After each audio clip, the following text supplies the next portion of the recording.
for taking the time to speak to us. Thank you for this opportunity. And busy time.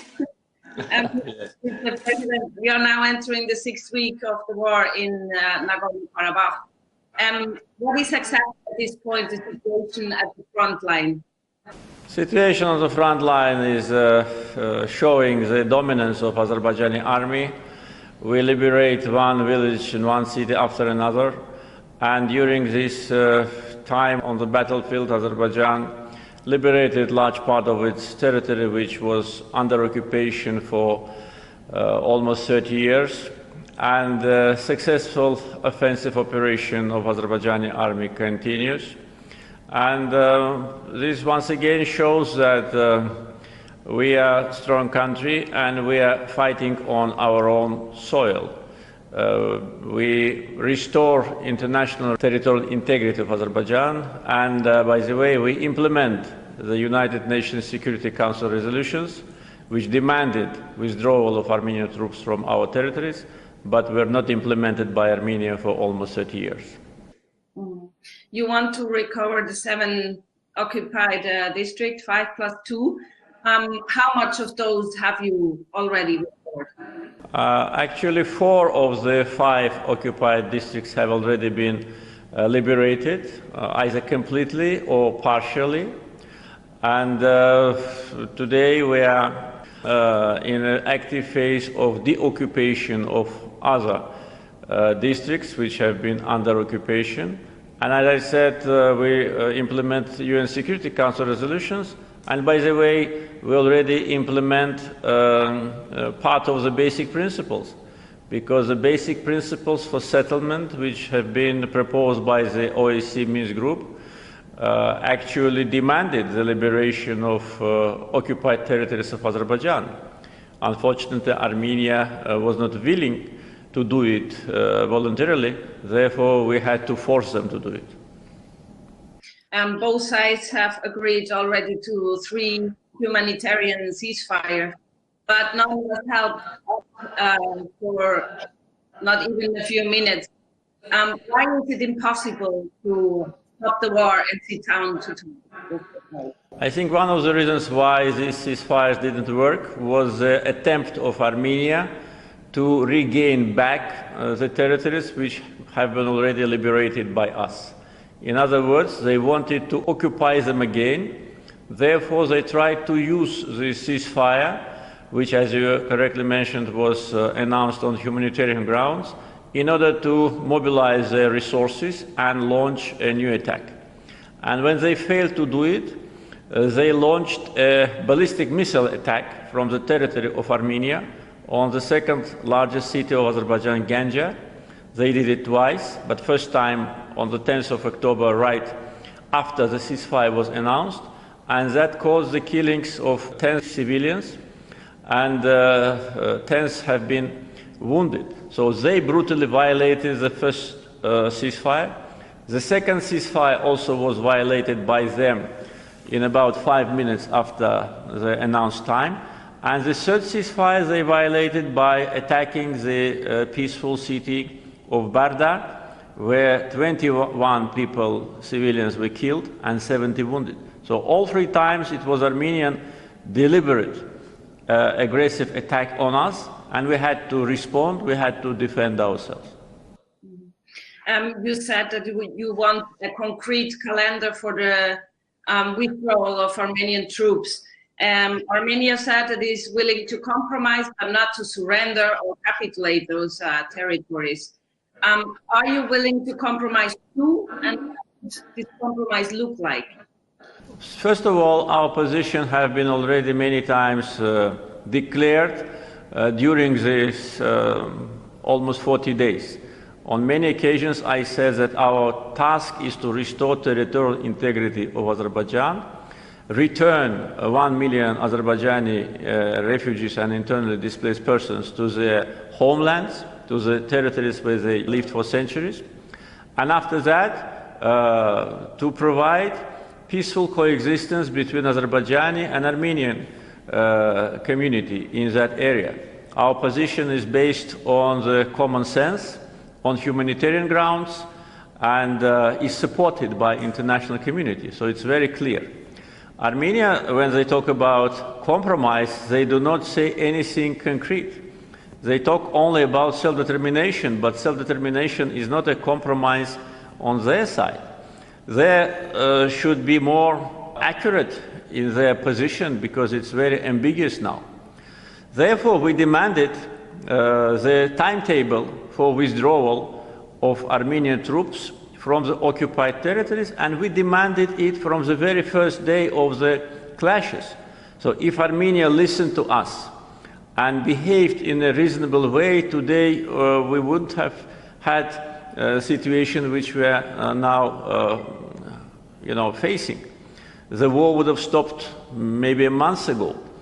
Therefore, compromise from Armenian side should be very precise, and the timetable for withdrawal from part of Agdam district, which is still under occupation, and from Kəlbəcər and Laçin should be presented to us.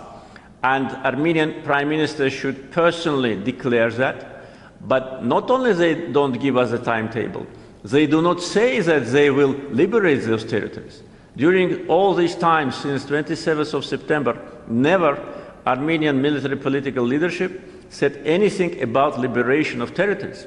In this case, they actually show disrespect to Minsk Group co-chairs, which elaborated these principles providing return of 7 territories, and they actually lead to more escalation. So we expect from Armenian Prime Minister to say openly, publicly, that they will withdraw from Kəlbəcər, Laçin, and the remaining part of Agdam. And if not, there's only the military option for you. Nothing is left for, there's no other option. We don't want to continue military operations. And I said many times and can repeat today, if Armenian Prime Minister, personally him, the person who is responsible for this bloodshed, makes such a statement, we're ready to stop immediately. Immediately. And I am a person who keeps his word, and we will do it. But he doesn't say it. He wants to win time. He wants to have the ceasefire in order to get some more military assistance. He wants to use this ceasefire in order to launch new attacks on Azerbaijan and to regain back the territories which we liberated. That's what he is after. Are you willing to sit down at this point with Mr. Pashinyan, or is there no point in it? No point in that at all. I had many meetings with him during the last 2 years, but all of them were absolutely useless and senseless, except the first meetings where he promised me that if Azerbaijan gives him a time after so-called revolution, he will make his homework, he will strengthen his position politically in Armenia, and then he will be willing to work constructively and in order to implement the basic principles. That was what he told me in the early months of his leadership in Armenia. But after a year, he said completely different things. He said that there will be no centimeter of land to be returned to Azerbaijan. He said Karabakh is Armenia. He said that Azerbaijan have to negotiate with so-called authorities of this quasi, entity Nagorno-Karabakh. So he did everything to destroy negotiation process. Therefore, at this point, I don't see any sense meeting with him. Our foreign ministers met recently in Geneva, and I think this is the proper format now for the communications. You said that almost during 30 years, the Minsk group did nothing or didn't reach any progress to recover the occupied territories. Now, in a new peace process, what do you expect from the US, France, and Russia? Yes, you are right. I said that Minsk group did not deliver any result. But at the same time, I said that I cannot completely ignore the activity and only criticize them because the basic principles which are on the table now, it's the principles which were elaborated with the assistance of the Minsk group. So they worked, they tried, but they did not use all the tools which they have in order to press Armenia to liberate the territories.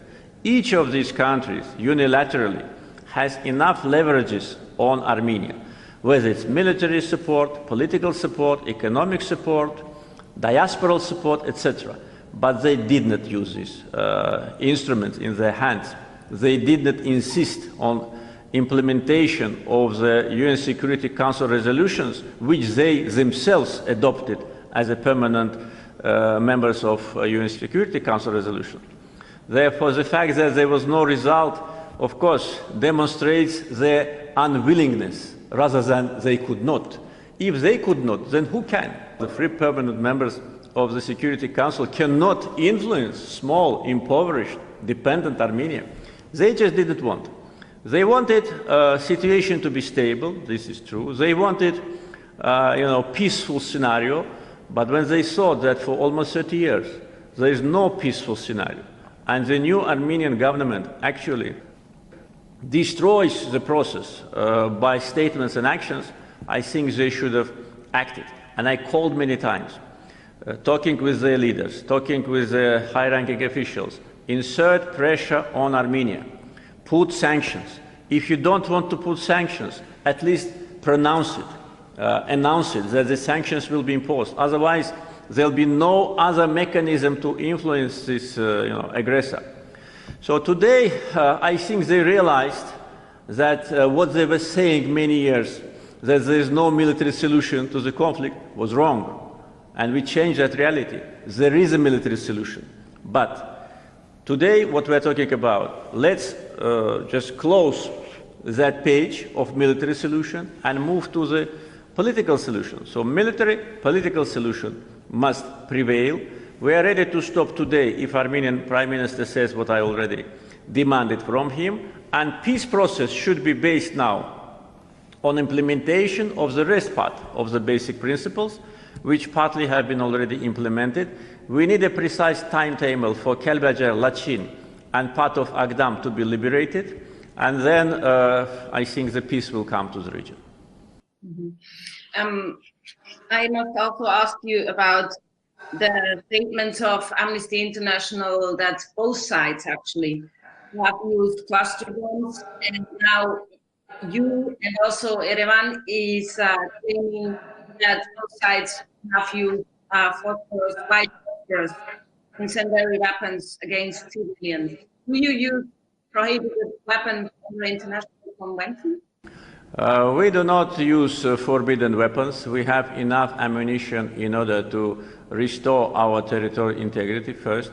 Second, we do not attack civilians. We do not attack cities in Nagorno-Karabakh after 10th of October. Before, yes, we admitted, but that was because most of the military units and infrastructure of Armenian army was concentrated in the so-called capital of Nagorno-Karabakh, Khankendi.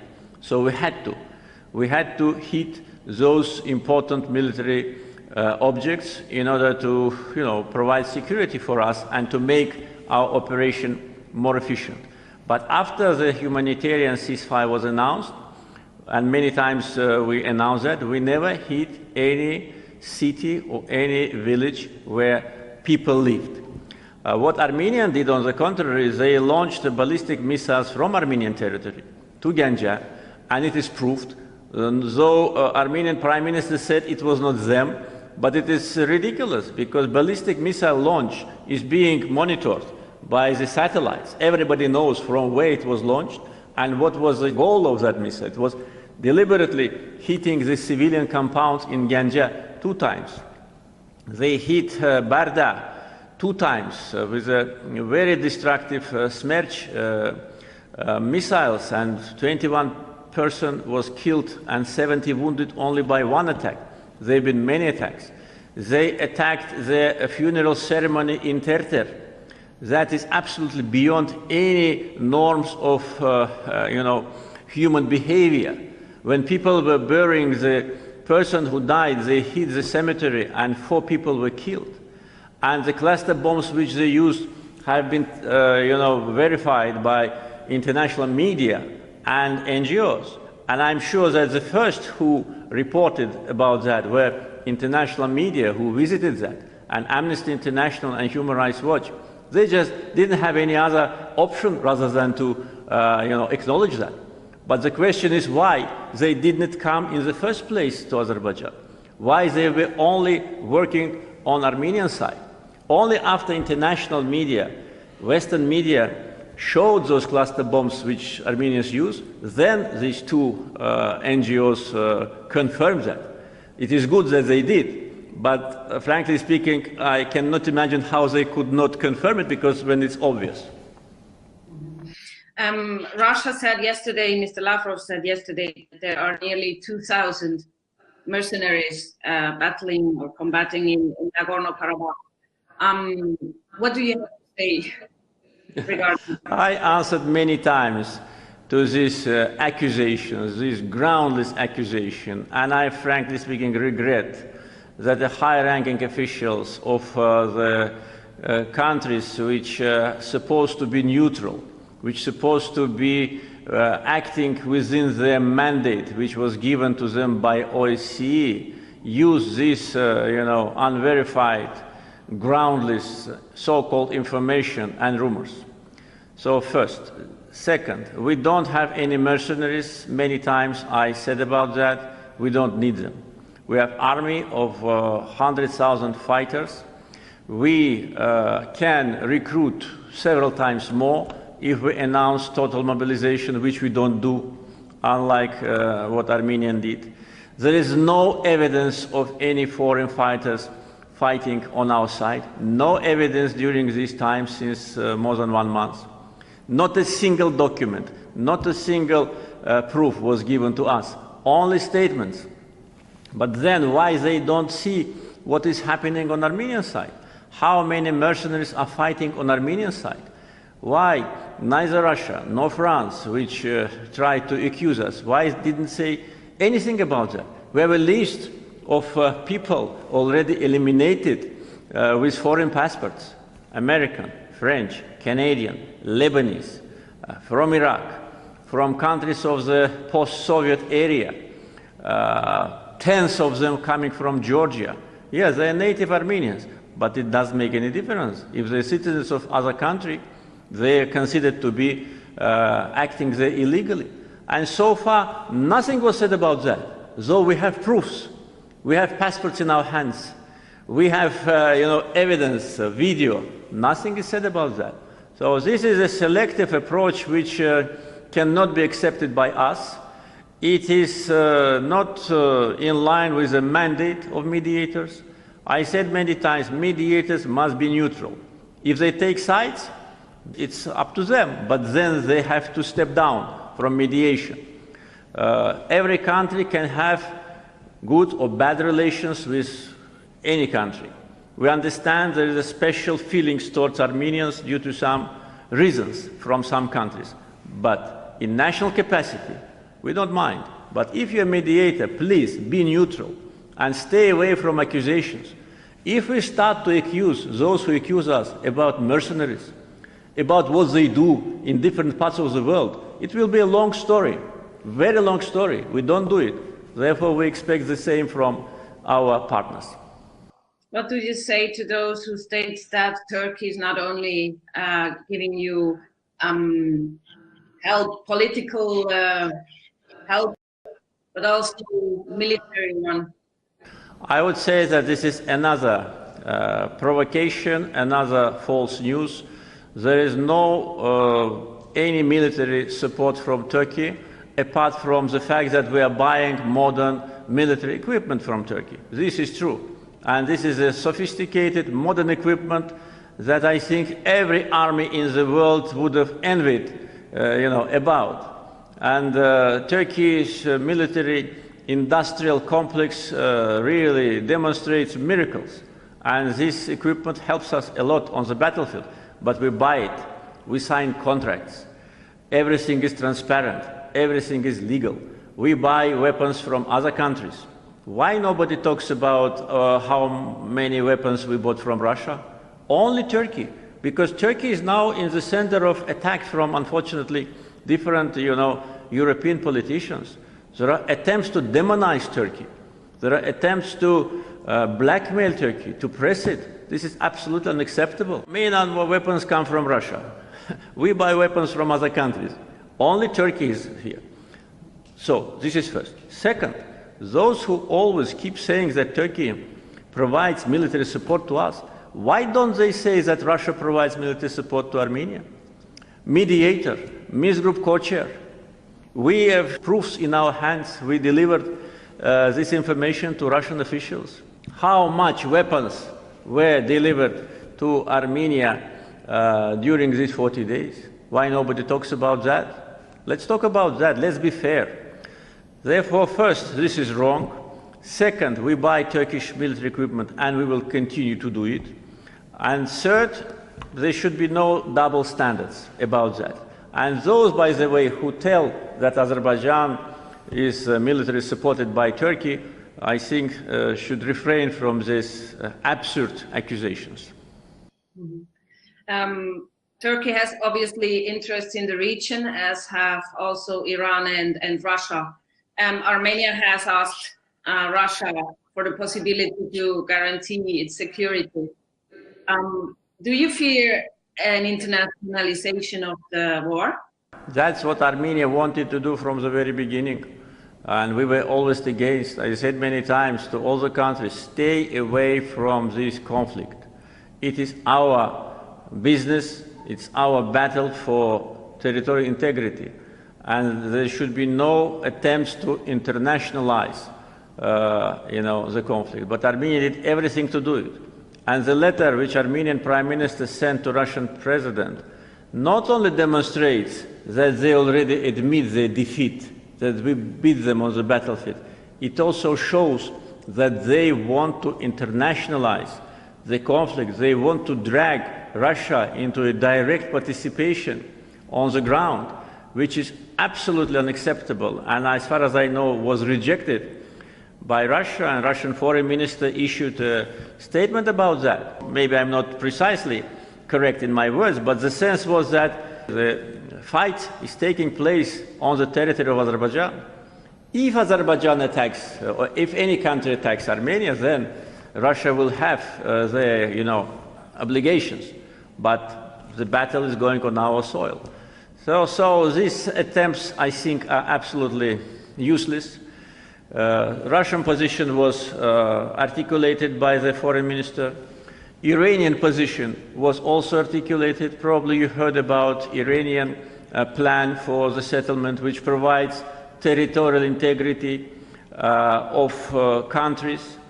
And recently, the Iranian religious leader made a statement that Armenia should liberate internationally recognized territories of Azerbaijan. So this is a reaction of two neighbors.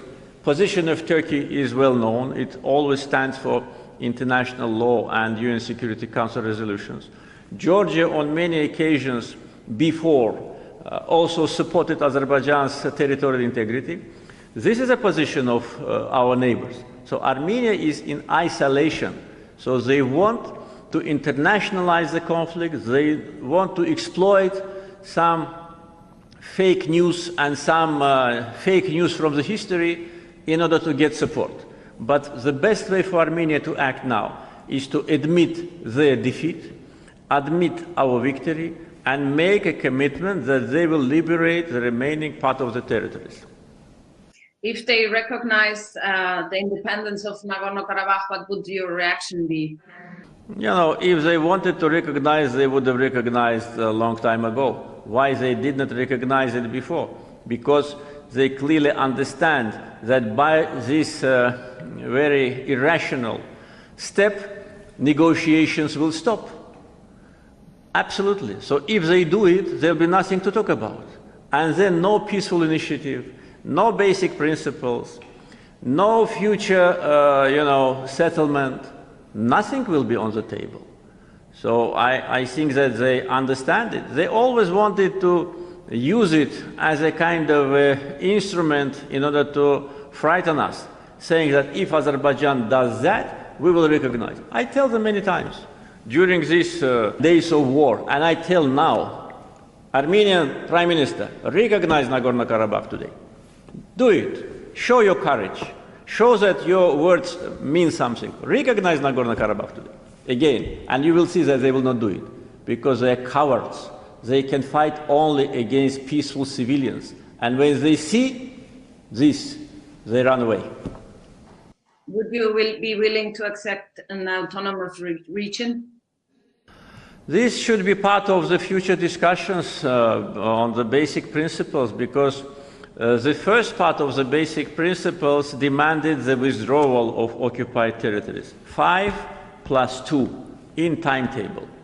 Then there were other elements of the basic principles like security, peacekeeping operations, status of Nagorno-Karabakh, and we always were very open to discuss it. We offered them many times, different ways, but they rejected. We offered them autonomy inside Azerbaijan. We offered them, cultural autonomy. We said that there are good examples in the world, in Europe, in Scandinavia, these Alan Islands, in Italy, there is this Southern Tyrol, district, in many other, but they rejected everything. They demanded independence only, and they wanted us to recognize this independence. By doing that, they actually, knowing that we will never do it, they were doing everything to freeze the conflict. So I don't know, we need to first end this hot, stage of the conflict, come back to negotiation table. Armenia should make these commitments, which I already said, and then we can talk about what will be happening in the future. I cannot say anything about that now. Okay. Thank you very much, Mr. President. I really appreciate your time. Thank you very much for your questions, for your interest.